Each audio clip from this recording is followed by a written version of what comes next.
أعوذ بالله السميع العليم من الشيطان اللعين الرجيم. بسم الله الرحمن الرحيم. اللهم صل على محمد وعلى آل بيته الطيبين الطاهرين، ولعنة الله دائمة على أعدائهم ما طلعت الشموس والأقمار في الدهور والأجيال. أما بعد، أيها المستمعون المبجلون الأعزاء الكرام الحسينيون والزينبيات، أقدم إليكم تحية الإسلام قائلا السلام عليكم ورحمة الله وبركاته.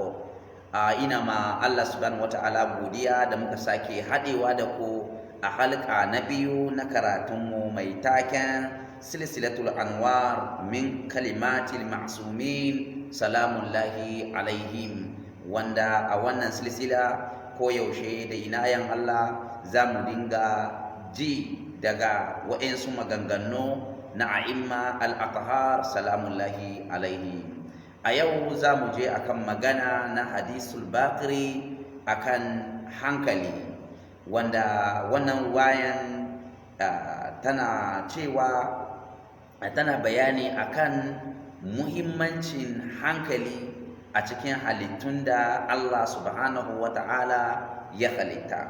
Wannan ruwayan ya tizgo a cikin alkafi asharif na sultanul muhaddisin Muhammad bin Yaqub al-Kulaini, yana cewa akhbarana Abu Ja'far Muhammad bin Yaquba qala haddathani iddatun min ashabina minhum Muhammad bin Yahya al-Attar an Ahmad bin Muhammadin عن الحسن بن محبوب عن علاء بن رزين عن محمد بن مسلم عن أبي جعفر عليه السلام. wannan hadisi ne al-Baqri yake cewa lamma khalaqa Allahu al-aqla, lokacin da Allah subhanahu wata'ala ya halicci hankali, istandaqahu, Allah ya nemi hankali yayi magana, sannan qala lahu, sai Allah ya ce ma hankali aqbil, zo, sai hankali ya tafi ya zo gun Allah subhanahu wata'ala. summa qala lahu, sai Allah subhanahu wata'ala ya ce wa hankali adbir, juya, fa adabara, sai hankali ya juya. summa qala, sai Allah subhanahu wata'ala bayan da ya nemi hankali yayi magana, ya ce masa zo, hankali ya zo, ya ce masa juya, hankali ya juya, sai Allah ya ce wa izzati wa jalali, na rantse da buwaya na kuma na rantse da girma na, ma khalaqatu khalqan huwa ahabbu ilayya minka, hankali ban halicci wata halitta wadda wannan halitta an mafi soyuwa zuwa gare ni ba daga gare ka, wala akamaltuka illa fi man uhibbu, ba zan cika ka ba sai ga wanda nake so. Ma'ana babu wanda zai samu Allah ya mai baiwan cikakken hankali sai wanda wannan bawa Allah yana son sa. Irin wannan bawa ne kawai Allah yake cika ma hankali.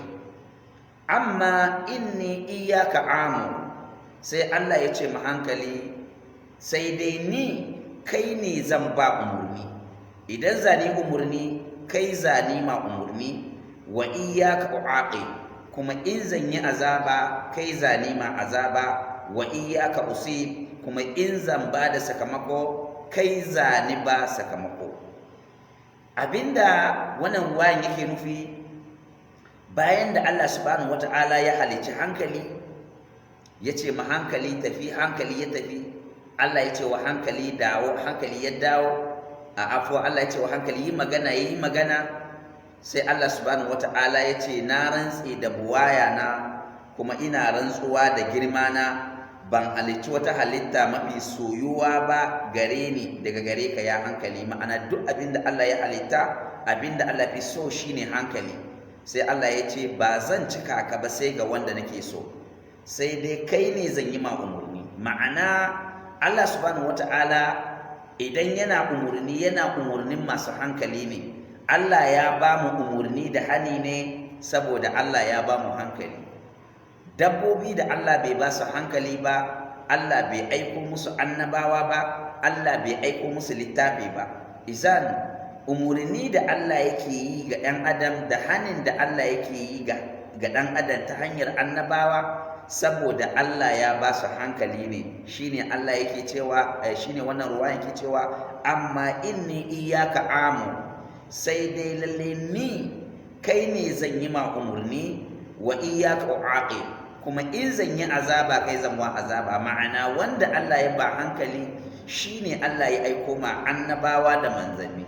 Da haka idan ya saba ma Allah tare da yana da hankali da Allah ya bashi, to Allah zai mishi azaba. Wa iyyaka usib, kuma kai ne zan ba sakamako. Ma'ana Allah da ya aiko annabawa da manzanni da jeri na ayyuka na abin da Allah ke bukatar mu aikata da abin da Allah baya son mu aikata.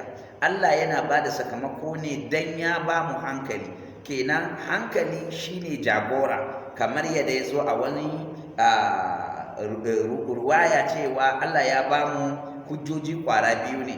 Akwai hujja ta zahiri, akwai hujja ta baɗini. Hujja baɗini da Allah ya ɗora akan ɗan adam, ko wadda Allah yake da ita akan ɗan adam, shine Allah ya bashi hankali. Wannan hankali hujja ne ga Allah akan mu.